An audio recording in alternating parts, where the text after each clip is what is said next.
Assalamualaikum warahmatullahi wabarakatuh. Dan selamat malam, selamat pagi, selamat siang, selamat sore. Nah, namanya juga di YouTube ya. Iya. Kapanpun bisa dinonton. Dan kita juga tag-nya itu misal malam ya bisa ditonton pagi. Dan siang, buat orang-orang yang sore. di luar negeri juga bisa nontonnya pagi ataupun malam. Oke. Tuh. Ya, teman-teman, kita baru kembali lagi. Ya. Sekian lama kita tidak pernah muncul dan menyapa teman-teman. Ya, dengan nuansa yang baru. Iya. Pembahasan yang baru. Benar. Jadi kali ini kita tidak ngonten seperti yang kemarin-kemarin, seperti makan, terus vlog dan lain-lain. Tapi kali ini kita ngonten kayaknya yang lebih serius kayaknya ini. Iya, ya. Terkait masalah apa ya yang lagi booming diperbincangkan di sosial media. Ya, sekarang kita tag-nya bulan Juni. Nah, sekarang yang lagi rame-ramenya ada bola. Ada juga mengenai stunting. Nah, oh iya benar tuh. Yang kemarin baru-baru direspon oleh Pak Presiden kita ya, Joko Widodo. iya.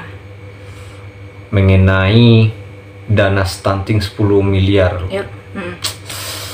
Wow, itu dana yang nggak sedikit ya.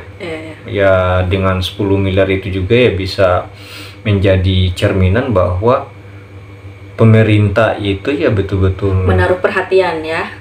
Perhatian serius, sangat serius stunting di stunting ini.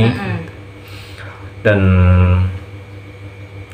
miris ya mendengar pidato singkat dari Pak Presiden kita Joko Widodo. Ternyata dana stunting 10 miliar itu secara utuh itu ya tidak sepenuhnya sampai ke lapangan. Tidak sampai ke anak-anak yang menderita gizi buruk. Iya. Ada yang sampai, tapi ada juga beberapa anggaran yang bahkan miliaran anggaran itu belum sampai. Nah, gitu. Itu yang akan kita bahas. Iya. Dan kalau rinciannya secara umum itu kan sudah dijelaskan oleh Bapak Presiden ya. Bahwa ada dana rapat itu sebesar 3 miliar. Terus ada transportasi saya sambil lihat-lihat artikelnya ya. Perjalanan dinas juga itu sebesar 3 miliar. Dan dana pengembangan dan lain-lain.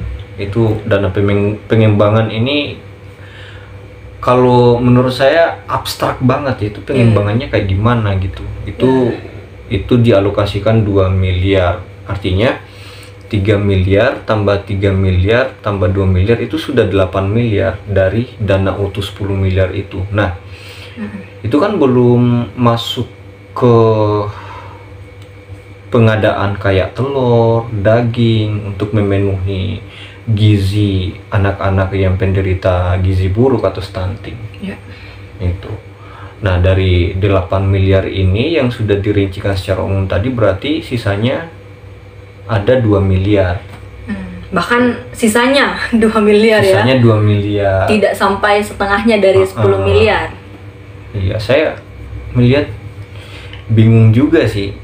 Sebenarnya yang dianggarkan untuk dana stunting ini apakah anak yang betul-betul kena stunting atau justru proses penyalurannya inilah yang lebih diprioritaskan untuk menyerap dana lebih besar gitu. Kayak berbicara tentang teknis lah, pengembangan dan lain sebagainya, berbicara tentang rapat, berbicara tentang perjalanan dinas, kan itu justru lebih banyak kosnya dibandingkan dana yang ingin disalurkan ke lapangan. Betul. Nah, terkait mengenai isu-isu itu, saya pribadi tuh merasa kayak, wah ini kok seperti ini penyalurannya, bahkan tidak sampai setengah dari 10 miliar. Itu sangat miris. Mungkin kalau dana-dana yang lain Itu saya tidak terlalu tidak terlalu concern ke situ ya. Ini persoalan makanan orang yang betul-betul membutuhkan. Ya. Benar. Persoalan pokok dari kehidupan kita. Kalau hal-hal yang lain mungkin nggak terlalu ya, nggak terlalu menjadi perhatian bagi saya pribadi. Betul. Tapi kalau persoalan makanan, persoalan gizi, dan imbasnya itu kemana-mana. Benar. Nah, imbasnya itu bagi kesehatan masyarakat. Bahkan stunting ini kan lebih fokusnya ke anak-anak ya, ke anak-anak, bayi. Waduh, saya sampai merinding. Itu kalau orang-orang yang benar-benar kurang mampu, tidak mendapatkan gizi yang cukup, pertumbuhan anak-anak itu akan berbeda. Orang yang mendapatkan gizi yang cukup gitu, itu akan berbeda sekali dari segi fisiknya, dari segi kognitifnya, itu sangat berbeda. Jadi kalau kita mengharapkan Indonesia itu maju, itu salah satunya kita harus perhatikan gizi dari anak-anak kita. Benar. Gitu loh. Jadi ini stunting ini kan itu berimplikasi juga pada sumber daya manusianya. Indonesia nantinya gitu. Coba bayangkan ketika angka stunting di Indonesia itu masih sangat tinggi. Itu bagaimana untuk menciptakan generasi emas nanti di 2045? Betul. Nah, ya pemerintah itu selalu menyuarakan ya ini nanti generasi-generasi yang akan datang, terus berbicara tentang bonus demografi dan lain sebagainya. Itu bagaimana nantinya ke depannya ketika angka atau data stunting Indonesia saat ini itu masih sangat tinggi. Tuh. Memang stunting ini harusnya betul-betul diperhatikan ya. Harus diperhatikan baik dari pemerintah, baik dari pihak-pihak yang seharusnya menyalurkan langsung ke masyarakat. Itu harus betul-betul tepat sasaran dan harus dengan pengawasan yang betul-betul diawasi gitu loh. Penyalurannya diawasi, terus juga sampai ke masyarakat apakah tepat sasaran, terus gizinya tepat dan lain-lain. Itu harus kita perhatikan juga. Iya. Dan pendampingan terkait masalah follow up stunting untuk anak ini juga harus lebih aktif karena untuk memastikan anak ini sudah terbebas dari stunting itu juga sangat penting. Gitu. Nah, menarik yang dikatakan Pak Presiden Joko Widodo bahwa kenapa dana yang 8 miliar ini itu tidak dialokasikan secara sepenuhnya aja gitu ke para penderitanya, ke lapangan penderita stunting. Justru 8 miliar ini lebih didominasi ke pembiayaan yang tidak kurang substantif lah kalau menurut saya. Bahkan bagi saya itu agak kurang masuk akal gitu loh. Bahkan persoalan-persoalan di luar stunting ini atau persoalan teknis ini lebih mahal daripada untuk dana stunting itu sendiri. Ya coba bayangin dari 10 miliar nih, yang nyampe cuma 2 miliar. Bayangin aja, dari 10 miliar yang nyampe cuma 2 miliar, terus 8 miliar buat teknis, buat rapat-rapat. Dengan adanya kesemrautan terkait masalah dana stunting 10 miliar yang baru-baru ini direspon oleh Bapak Presiden kita Joko Widodo, kira-kira teknisnya itu yang lebih tepat seperti apa ya? Karena kalau melihat daripada teknis yang sudah ada nih, yang sudah diketahui oleh Pak Presiden Joko Widodo, itu justru lebih ruwet dan kosnya lebih banyak dibandingkan dana yang betul-betul ingin dikucurkan ke lapangan. Coba bayangkan 3 miliar untuk rapat 3 miliar untuk transportasi perjalanan dinas. Itu kan? Pengembangan dan lain-lain itu 2 miliar. Itu sudah 8 miliar tuh. Ya, ini sudah jelas kurang efektif. Kurang efektif. Betul sekali. Harusnya terbalik. 8 miliarnya itu kalau bisa sampai ke lapangan, sampai ke anak-anak yang menderita gizi buruk atau stunting. Yang 2 miliarnya itu yaitu masuk ke teknis kayak rapat, terus perjalanan dinas, pengembangan dan lain sebagainya. Tuh, kalau saya sih seperti itu. Gitu ya. Kalau kamu gimana? Kalau saya ya gini aja deh. Kalau saya itu lebih ke kalau rapat. Kalau rapat ya nggak usah terlalu berlarut-larut lah. Kalau rapat ya rapat sekali 2 kali diputuskan aja bagaimana teknisnya, lalu orang-orang yang ada di daerah itu langsung mengeksekusi. Gitu loh. Jadi tidak kemana-mana gitu loh dananya. Jadi dananya itu betul-betul cuman sampai kepada orang-orang yang mengeksekusi dan akhirnya pada akhirnya sampai ke masyarakat yang terkait. Pada balita dan anak-anak. Benar. Seperti itu. Iya, karena setiap desa itu kan ada ini ya, kayak tenaga medis yang khusus ahli di bidang gizi misalkan. Nah, mereka yang terjun ke masyarakat yang mungkin datanya udah lengkap, udah akurat. Di dalam satu desa misalkan berapa anak yang terkena, kan itu ada tuh, pasti ada. Iya, setiap beberapa tahun itu di tingkatan desa, di tingkatan kecamatan, kabupaten, provinsi itu datanya saya rasa sudah rapi lah.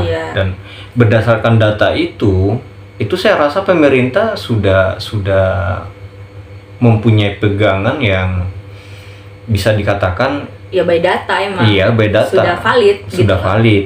Nah, tinggal dieksekusi ke lapangan. Masalah teknis, masalah apa kan ya, masalah teknis pembagiannya apa saja yang mau diadakan kan itu ya percayakanlah sama orang-orang yang ada di betul. Di bagian gizi misalkan. Betul. Saya setuju. Jadi ini kan ada beberapa fungsi di DPR ya. Termasuk fungsi pengawasan, budgeting. Nah, terus fungsi legislasi atau pembuat undang-undang. Terus di DPR ini harusnya memang dia hanya menjalankan fungsinya sebagai ini aja deh kayaknya, fungsi budgeting aja. Gitu loh. Budgeting dan sebagai apa ya? Pengawasan. Kalau pengawasan hanya saja pengawasan yang secara umum ya. Tidak sampai betul-betul sampai ke masyarakatnya karena ada orang-orang yang bertugas di situ. Iya kan? Nah, ini penting nih. Lagi-lagi tadi saya sudah katakan dan saya ingin mengatakan kembali bahwa kasus stunting ini itu dampaknya sangat besar, berimplikasi pada sumber daya manusia yang ada di Indonesia. Coba bayangkan kalau anak-anak angka stuntingnya itu hari ini sangat tinggi. Bagaimana ke depannya? Karena berbicara masalah perkembangan sumber daya manusia itu tidak terlepas daripada kualitas anak. Anak harus sehat dan lain sebagainya. Nah, kalau sehat secara fisik itu dari makanannya, dari udaranya, dari dari keluarganya, jaga kebersihan dan lain-lain. Lalu juga bisa berpengaruh ke kognitifnya, ke otaknya gitu loh. Nah, itu. Kecerdasannya. Gitu. Ya memang harus diperhatikan, sangat diperhatikan efektif dan efisiennya itu barang gitu loh. Benar.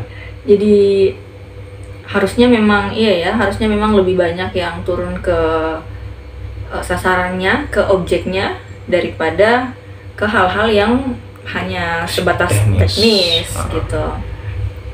Nah, itulah teman-teman